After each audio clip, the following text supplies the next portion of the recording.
Hey coding crew, I want to discuss a question that's been popping up in my DMs and lots of different groups I'm participating in online, and that's, is medical coding a good side hustle?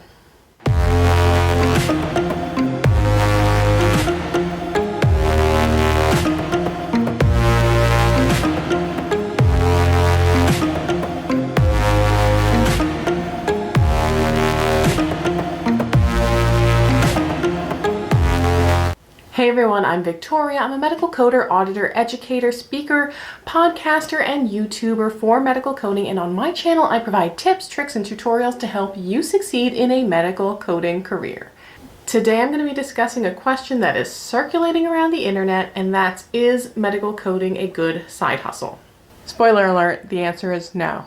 Now, I don't just want to leave you there. Why is medical coding not a good side hustle? I have seen people post questions about this online that have full-time positions, maybe as teachers, and are just posing the question like, this is something I want to do on the side. Is it possible, or am I just daydreaming? And they have gotten roasted, the poor things, roasted by the community. So let's explore why medical coding isn't a good side hustle. First off, the education requirements. If you go through a community college, which a lot of people do, or a technical school, and you want a degree program, usually those are like 9 months, maybe 6 months, but usually about 9 months to a year.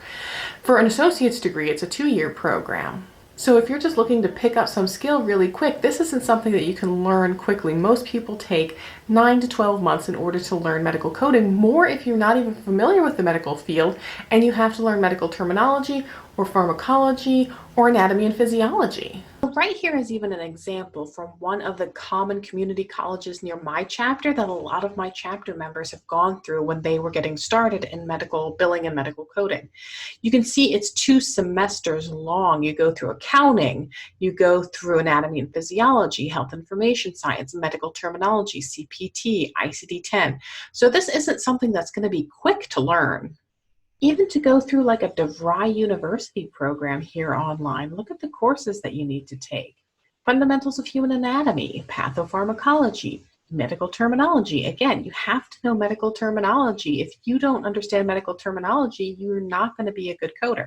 Health information processes. You're going to have to learn all the different coding stuff, CPT, health insurance, and reimbursement. That's another big thing. In order to understand coding, you do have to understand a lot of insurance concepts.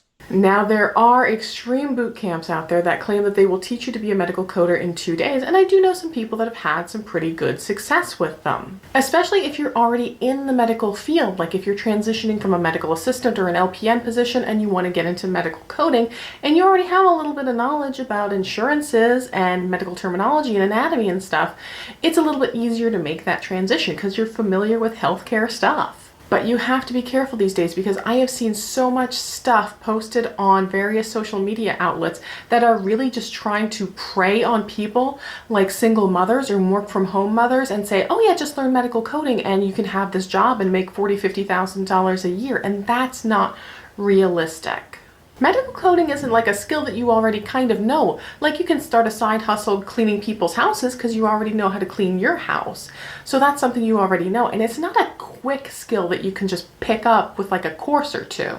It's not like selling on Amazon, like Amazon FBA, that you could just take some courses and learn some things online over the weekend and pick it up and start, selling things online. It's not that kind of skill. And there really isn't a huge need for per diem part-time coders. But don't just take my word for it. You can go on Indeed.com, you can go on CodersDirect.com and see what is out there and available that people are currently looking for. And if you look and you see, yeah, there's no part-time PRN coding positions, then there's not a need for them in the market, and it's going to be much, much harder to find side hustle type work. And there is a certain type of liability that comes with inexperienced coders that haven't done a lot of coding in the past. Not that they might be the best, most fantastic coders you've ever got, but there's just a little bit more risk involved. So imagine this. Imagine you're going to get your teeth cleaned.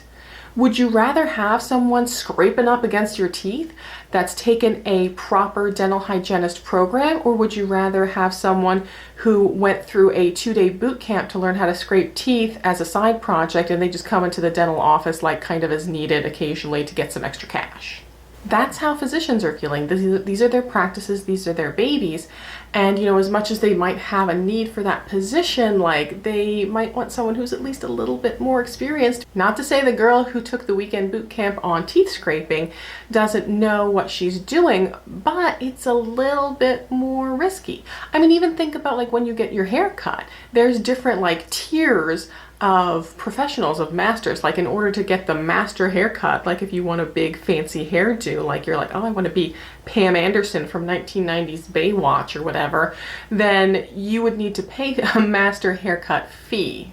And you can go to Supercuts and get a cut for $20, but yeah, is it going to be exactly what you're looking for if you're looking for the high professional well done do? And it's nothing against your skill as a new coder, it's just that there's a little bit of extra risk, and are they willing to take on a little bit of extra risk? That's why it's so important when you're a new coder to market yourself in ways other than medical coding. Definitely check out my video if you need ideas on that, on some different ideas of essential office skills for medical coders.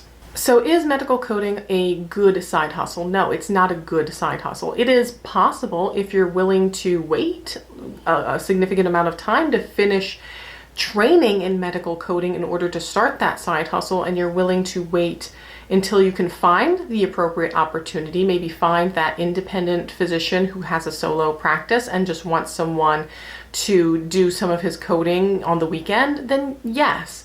But it's not going to be a quick turnaround fix that you're just going to like quick learn medical coding and boom, you're going to be working from home like whenever you want on the side. So I hope that helped clarify a few things. And if you're someone who runs like a side hustle YouTube channel and wants me to come on and talk about medical coding as a side hustle or as an extra means of income, just reach out. I'll happily do any kind of collaborations with other YouTubers. Are you now, or have you ever worked medical coding as a part-time or per diem or a side hustle? And if you do, please let us know in the comments below, like what's the secret? How did you manage to do that? I hope this helped answer some of your questions about medical coding as a side hustle. If it did, make sure you give this video a big thumbs up.